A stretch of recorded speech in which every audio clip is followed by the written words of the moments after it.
दोस्तों नमस्कार। आज संजय सर के 10 मिनट्स में हम पढ़ने वाले हैं जीएसटी के बारे में। इससे पहले हम 3 वीडियो खत्म कर चुके हैं। सबसे पहली थी नोबेल प्राइज, दूसरा था भारत रत्न और तीसरा था आपकी 2024 के जितने भी इंपोर्टेंट पुस्तक और लेखक हैं वो मैंने 3 वीडियो खत्म करवा दिए। आप देख लीजिएगा, बहुत अच्छा कंटेंट आपको प्रोवाइड किया गया है। आज चौथी वीडियो है जिसमें हम जीएसटी के बारे में पढ़ने वाले हैं, गुड्स एंड सर्विस टैक्स के बारे में। ये क्यों लागू किया गया? क्योंकि हमारा जब भारत देश था, जब व्यापार किया जाता था, व्यापार में बहुत सारे टैक्स लगते थे, इसमें कर चोरी बहुत ज्यादा होती थी, व्यापार इतना ज्यादा इजी नहीं था, टैक्स को लेके बहुत ज्यादा दिक्कत समस्या होती थी, बहुत सारे टैक्स लगाए जाते थे। तो उन सारे टैक्स को खत्म करके एक टैक्स बनाया गया है जिसका नाम है जीएसटी, जिससे व्यापार भी थोड़ा सा आसान हो जाएगा और अंतर राज्य जो विवाद होते थे टैक्स को लेके वो भी बहुत आसान हो चुके हैं। अब इतना ज्यादा विवाद नहीं है। जीएसटी में एक चीज को बहुत अच्छे से क्लियर कर दिया गया है। जैसे पहले आप जब व्यापार करते तो व्यापार में टैक्स लगता था, जैसे सीएसटी टैक्स लगता था, एक वैट लगता था, वैल्यू एडेड टैक्स लगता था, एक ईटी एंट्री टैक्स लगता था, एक्साइज ड्यूटी लगती थी, लग्जरी टैक्स लगता था। अगर आप किसी चीज में सर्विस प्रोवाइड करवाते हो, जैसे टीचर है तो टीचर कोई सर्विस दे रहा है किसी को तो उसका सर्विस टैक्स लगता था, वकील कोई सर्विस दे रहा है तो उसके ऊपर क्या लगेगा, एक टैक्स लगता है जिसका नाम होता है सर्विस टैक्स। तो ये बहुत सारे टैक्स होते थे, तो इन सबको खत्म करके एक टैक्स बनाया गया जिसका नाम क्या है, जीएसटी। अब इसके बारे में हम पढ़ने वाले हैं और यहां से क्वेश्चन अक्सर एग्जाम में पूछे जाते हैं। तो सबसे पहले हम स्टार्ट करेंगे कि जो आपका जीएसटी है वो एक इनडायरेक्ट टैक्स है। इनडायरेक्ट टैक्स का मतलब क्या होता है, जो अप्रत्यक्ष कर होता है, जो डायरेक्ट ना लगता हो, इनडायरेक्ट वे में आपके ऊपर टैक्स लगाया जाता है जो आप लोगों से वसूला जाएगा। ये जो लागू हुआ था, कब लागू हुआ, 1 जुलाई 2017 को लागू हुआ था जीएसटी। आपसे ये पूछा है कि जीएसटी कब लागू हुआ, तो आप बोलोगे सर 1 जुलाई 2017 को जीएसटी को लागू कर दिया गया था। कब लागू किया गया था बेटा, 1 जुलाई 2017 को। जब ये जीएसटी बना था तो इसमें 17 टैक्स को शामिल किया गया था, मतलब 17 टैक्सों को शामिल करके एक टैक्स बनाया जिसका नाम क्या है, जीएसटी है। इसमें सेसेस की भी बात करेंगे दोस्त। सेस तो 23 सेस थे जिसको उपकर बोलते हैं। तो जो उपकर थे वो कितने थे, 23 थे। तो 17 टैक्स और 23 उपकर सेस को मिलाकर एक बनाया गया जिसका नाम है जीएसटी, जो लागू किया गया था 1 जुलाई 2017 को। और ये जो टैक्स होता है आपका कैसा टैक्स होता है, आपका ये टैक्स होता है इनडायरेक्ट टैक्स। बात क्लियर हो गई। ये जो आपका टैक्स है इसको हम ये भी बोलते हैं वन नेशन वन टैक्स, मतलब एक देश में एक टैक्स। इसके जो ब्रांड एम्बेसडर हैं इस समय अमिताभ बच्चन जी हैं। यह एक आपका इंटीग्रेटेड टैक्स है, एकीकृत कर, मतलब सभी लोगों को, सभी करों को मिलाकर एक टैक्स बनाया गया जिसका नाम क्या होता है, इंटीग्रेटेड टैक्स। क्लियर हुआ। इसमें 17 टैक्स शामिल हैं और 23 सेस उपकर इसमें शामिल किए गए, मैंने यहां बता दिया है। जीएसटी लागू करने वाला जो पहला देश था वो फ्रांस था। ये भी क्वेश्चन पूछा जाता है आप लोगों से कि जीएसटी लागू करने वाला पहला देश कौन था? आप बोलोगे सर जीएसटी लागू करने वाला पहला जो देश था वो फ्रांस था, जिसने 1954 में जीएसटी को अपने देश में लागू कर दिया था। तो भारत में भी जीएसटी लाया गया। तो भारत में जब जीएसटी लाया गया 2017 में, तो भाई ये किस मॉडल पर आधारित था? तो ये कनाडा का जो मॉडल था, दोहरी कर प्रणाली उस राज्य और केंद्र की होती है, दोहरी जो आपकी कर प्रणाली होती है। इसका मतलब ये होता है, सबसे पहले क्वेश्चन पूछा जाएगा कि भारत का जो जीएसटी मॉडल है वो किस देश पर आधारित है, तो आप बोलोगे कनाडा मॉडल पर आधारित है। इसका मतलब ये होता है कि आपके यहां एक राज्य सरकार होती है, एक केंद्र सरकार होती है, तो जो भी जीएसटी वसूला जाएगा तो दोनों में डिवाइड किया जाता है। मान लो 18% मुझे टैक्स मिला तो 9% केंद्र सरकार को चला जाएगा, 9% स्टेट गवर्नमेंट को चला जाएगा। तो टैक्स कितने प्रकार के होते हैं? ये जो जीएसटी होते हैं ये बेसिकली 3 टाइप के होते हैं, लेकिन आप 4 टाइप इसके पढ़ने वाले हो। जीएसटी के 4 टाइप होते हैं, तो उसको अभी मैं थोड़ी देर में आपको बताने वाला हूं। जीएसटी के लिए हमारी संसद में जो संविधान संशोधन हुआ था वो 122वां संविधान संशोधन विधेयक प्रस्तुत किया गया था। और जब ये आपका जीएसटी ऐड किया गया संविधान में तो ये 101वां संविधान संशोधन था। तो आपको दोनों चीज क्लियर हो गई कि 122वां संविधान संशोधन विधेयक लाया गया था। क्या लाया गया था बेटा? एक बिल लाया गया था।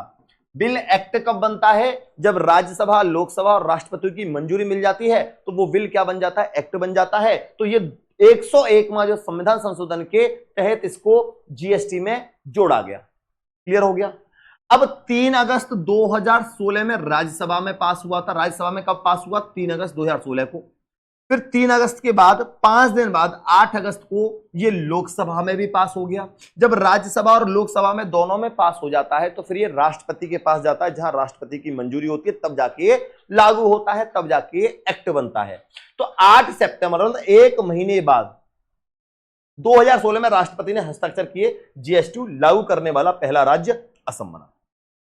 तो ये क्वेश्चन आपसे बहुत पूछा जाता है, इंपोर्टेंट है कि जीएसटी लागू करने वाला पहला राज्य कौन था? असम था। और सबसे अंतिम राज्य कौन था? जम्मू कश्मीर था। तो आपको याद करने के फैक्टर पता लगे बेटा कि सबसे पहले जीएसटी कब लागू हुआ, जल्दी बताओ। आप बोलोगे सर 1 जुलाई 2017 को ये लागू हुआ, जिसमें टोटल कितने टैक्स शामिल किए गए? 17 टैक्स शामिल किए गए बेटा, और शेष जो आपके उपकर थे वो 23 शामिल किए गए। तो 17 टैक्स और 23 आपके उपकर इसमें शामिल किए गए थे, जब जाके ये जीएसटी आपका बनाया गया था। ये जो संविधान संशोधन था ये कौन सा था? 101वां संविधान संशोधन के तहत ये क्या बना था? एक एक्ट बना था। सबसे पहले जीएसटी लागू करने वाला राज्य कौन सा बना है? तो आप बोलोगे सर असम बना है, असम। दूसरे नंबर पर बिहार था, और सबसे अंतिम जो राज्य था वो J&K था, जम्मू कश्मीर था। सबसे पहले ऐसा कौन सा देश था जिसने जीएसटी लागू करी थी? तो आप बोलोगे सर फ्रांस था, 1954 में लागू करी थी। और हमारे भारत में जो जीएसटी लागू किया गया वो कौन से मॉडल पर आधारित है? कनाडा मॉडल पर आधारित है। इसमें दोहरी कर प्रणाली हमारे यहां लागू की जाती है कि दोनों जगह जो टैक्स वसूला जाएगा वो राज्य और केंद्र दोनों जगह क्या होगा? इसका बंटवारा होगा। जीएसटी काउंसिल परिषद होता है, जो जीएसटी को चलाता है इसका क्या होता है बच्चों? एक परिषद भी होता है, एक काउंसिल भी होती है। तो ये जो जीएसटी काउंसिल परिषद है ये कौन से आर्टिकल में आती है? 279A आर्टिकल में आती है। 279A आर्टिकल, एक नया क्लॉज बनाया गया। एक हमारा जो संविधान का आर्टिकल नंबर 279 के क्लॉज ए में ऐड किया गया है जीएसटी काउंसिल को। ठीक है, इसका गठन कब हुआ था? 12 सितंबर 2016 को इसका गठन हुआ था, जिसमें 33 सदस्य होते हैं। जीएसटी काउंसिल में कितने सदस्य होते हैं? ये क्वेश्चन पूछ लिया जाता है कि इसमें 33 सदस्य होते हैं भाई मेरे। और इसमें आपसे क्या पूछा जा सकता है कि कौन जो आपका जीएसटी काउंसिल है कौन सी आर्टिकल में आता है? तो आप बोलोगे सर 279 के क्लॉज ए में ये जीएसटी काउंसिल आता है। जीएसटी काउंसिल जो होता है, जीएसटी काउंसिल जो होता है इसका अध्यक्ष, इसका चेयरमैन कौन होता है? तो वित्त मंत्री जो भी होते हैं इसके चेयरमैन होते हैं, अध्यक्ष होते हैं। तो वित्त मंत्री इसका कौन होगा? अध्यक्ष होगा। वित्त मंत्री इसका कौन होगा भाई दोस्त? इसका अध्यक्ष होगा।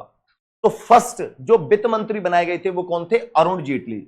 जब आपका जीएसटी काउंसिल बना था तो उस समय वित्त मंत्री अरुण जेटली थे, वही इसके अध्यक्ष भी थे। वर्तमान में कौन है भैया? निर्मला सीतारमण है। ये आपका एक डेस्टिनेशन बेस्ड टैक्स भी है। ये क्वेश्चन कई बार एग्जाम में पूछा गया है। तो आपसे ये पूछा जाए कि जो आपका जीएसटी टैक्स है वो एक डेस्टिनेशन बेस्ड टैक्स भी है, जो डायरेक्ट कंजप्शन, उपभोग पर लगता है। जो भी इसका कंजप्शन करेगा, जो भी चीज को, प्रोडक्ट को खरीदता है, उसके ऊपर ये टैक्स लगाया जाता है। तो ये डेस्टिनेशन बेस्ड टैक्स होता है, कंजप्शन कर होता है। जो कंजप्शन, जो उपभोग करेगा उस पर ये कर लगता है। तो आप इसको याद रखेंगे कि ये आपका क्या होता है भैया? एक डेस्टिनेशन बेस्ड टैक्स होता है। इंटीग्रेटेड टैक्स भी इसको बोलते हैं, एकीकृत टैक्स। इस सारे टैक्सों को मिलाकर, बहुत सारे टैक्सों को मिलाकर एक टैक्स बनाया गया जिसका नाम क्या था? जीएसटी था। आगे बढ़िएगा।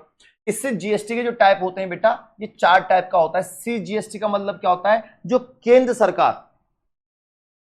केंद्र सरकार का टैक्स होता है वो सीजीएसटी होता है, जो केंद्र सरकार वसूलती है। जो राज्य सरकार वसूलती है बेटा उसका मतलब होता है SGST, state goods and service tax. और एक होता है बेटा जहां यूनियन टेरिटरी जीएसटी टैक्स होता है, जो आप बोलते हो UT goods and service tax, जिसको यूनियन टेरिटरी आपकी जो होती है वो वसूला करती है। और एक होता है इंटीग्रेटेड जीएसटी होता है। इंटीग्रेटेड जीएसटी क्या होता है आप ये समझ लो, मैं आपको एग्जांपल दे रहा हूं कि उत्तर प्रदेश है, उत्तर प्रदेश में कोई एक प्रोडक्ट बनाया गया, जूते बनाए गए, उत्तर प्रदेश में जूता बनाया गया, ठीक है। अब ये जूता तो बन गया, अब ये सेल होने के लिए कहां जाएगा? आप कहोगे ये सेल होने के लिए ये बिहार गया। कहां गया? बिहार गया। तो इसका प्रोडक्ट कहां बना भैया? यूपी में बना। यूपी में बनने के बाद ये जाके सेल कहां हुआ? बिहार में हुआ। बिहार में सेल होगा तो बिहार गवर्नमेंट क्या है बोलेगी कि भाई इसका जीएसटी हमें मिलना चाहिए। यूपी सरकार क्या बोलेगी? बनाया हमने है तो इसका जीएसटी हमें मिलना चाहिए। तो दोनों में क्या होगा? विवाद होगा। इस विवाद को खत्म करने के लिए एक टेक्स्ट बनाया गया जीएसटी के अंदर, आई का मतलब क्या होता है? Integrated goods and service tax. मतलब इन दोनों का जो टैक्स को लेके विवाद है तो इस टैक्स को आपकी केंद्र सरकार जो होगी वो वसूलेगी और वो बाद में फिर इसका डिवीजन करेगी। तो इसी को क्या बोल देंगे? Integrated GST. अब ये चीज क्लियर हो गई? कभी भूलना मत कि आपका आईजीएसटी क्या होता है। आगे बढ़िएगा। ये आपको पता ही है, 297 नहीं है, 279 क्लॉज ए में आपका क्या आता है? जीएसटी काउंसिल आता है। और आर्टिकल 246 के क्लॉज ए में क्या आता है कि केंद्र सरकार को वस्तु एवं सेवा कर से संबंधित कानून बनाने का अधिकार है। कि जीएसटी से रिलेटेड कोई भी आपको कानून बनाना है तो जीएसटी से रिलेटेड कानून कौन बनाएगा ये बताओ, कानून कौन बनाएगा? तो जीएसटी से रिलेटेड जो कानून बनाएगी वो आपकी केंद्र सरकार बनाएगी, केंद्र सरकार। अब ये कहां पर दिया हुआ है? तो हमारे संविधान के आर्टिकल 246 के क्लॉज ए में दे रखा है कि जीएसटी से रिलेटेड कोई भी कानून बनेगा तो उसे केंद्र सरकार बनाएगी, राज्य सरकार नहीं बनाएगी। Is that clear? कौन से आर्टिकल में है ये आर्टिकल नंबर 246 में है। ठीक है सर। 269 ए क्या कहता है? जो 269 आर्टिकल 269 ए आईजीएसटी की बात करता है, जो इंटीग्रेटेड आपका जीएसटी है, इंटीग्रेटेड आपका जो जीएसटी है उसके बारे में आर्टिकल नंबर 269 ए में बोला गया है। जो भी दो राज्यों में वाद विवाद होता था, अंतरराज्यीय जो विवाद होता था, उसको खत्म करने के लिए आईजीएसटी लाया गया था। 269 ए संविधान के आर्टिकल 269 क्लॉज ए में ये चीज दे रखी है कि अंतरराज्य व्यापार पर जीएसटी केंद्र सरकार लगाएगी, जीएसटी परिषद की सिफारिश पर इसका विभाजन होगा। वो जो चीज मैंने अभी आपको एक्सप्लेन करी है माय डियर। आगे चलते हैं। कुछ जीएसटी की टैक्स स्लैब हैं बच्चों। तो टैक्स स्लैब कितनी दे रखी है आपको? यहाँ 5 टैक्स स्लैब हैं 0%। कुछ ऐसी भी चीजें होती हैं जिस पर 0% टैक्स लगता है, कुछ ऐसे प्रोडक्ट होते हैं, कुछ ऐसी वस्तु होती हैं जिस पर 5% टैक्स लगता है, कुछ ऐसी वस्तुएं जिस पर 12% टैक्स लगता है, कुछ पर 18, कुछ पर 28। तो मैंने एग्जांपल भी यहां लिख रखा है। 0% टैक्स कौन कौन सी चीज आती है? जैसे आपका दूध हो गया, आपके अंडे हो गए, आपकी ब्रेड हो गई, फल हो गई, सब्जियां हो गई, इन सब पर 0% टैक्स लगता है।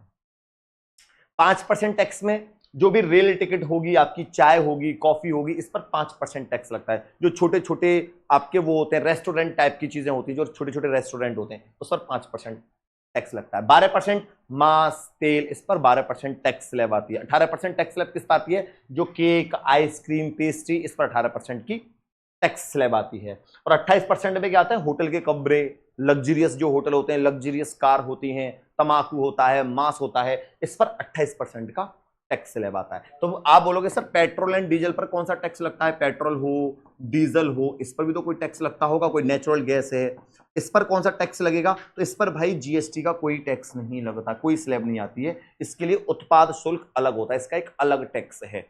तो डीजल, पेट्रोल, नेचुरल गैस आपका अगर है तो इस पर आपका जीएसटी नहीं लगता है। ये क्वेश्चन पूछा गया था कि बताओ भैया आपका जो पेट्रोल है कौन से जीएसटी के स्लैब में आएगा या नहीं आता? तो ये जीएसटी में आता ही नहीं है पेट्रोल आपका।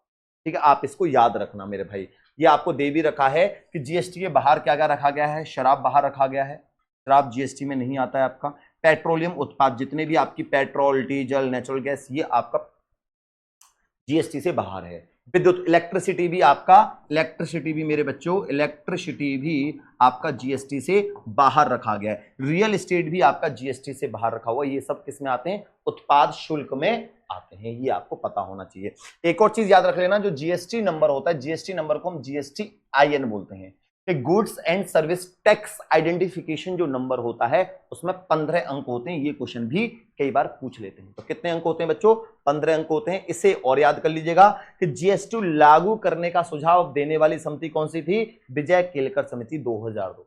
विजय केलकर समिति थी जिसने जीएसटी का सुझाव दिया था लागू करने के लिए। और जीएसटी का ड्राफ्ट तैयार करने वाली कौन सी समिति थी? आप बोलोगे सर असीम दास गुप्ता समिति थी। तो मैंने पूरा बच्चों इसको बहुत अच्छे से बता दिया। अगर जीएसटी से कोई क्वेश्चन आएगा तो आपका एक भी क्वेश्चन बाहर नहीं जाएगा। कमेंट बॉक्स में एक बार जरूर बताइएगा कि ये पूरा सेशन आपको कैसा लग रहा है। जिसने भी पुराने 3 सेशन और मैंने दिए हैं, नोबेल प्राइज पढ़ के देखना, आपको मजा आ जाएगा। एक भी क्वेश्चन बाहर नहीं जाएगा अगर आपने नोबेल प्राइज की बुक क्लास देख ली तो। भारत रत्न भी पढ़ाया है मैंने बच्चों।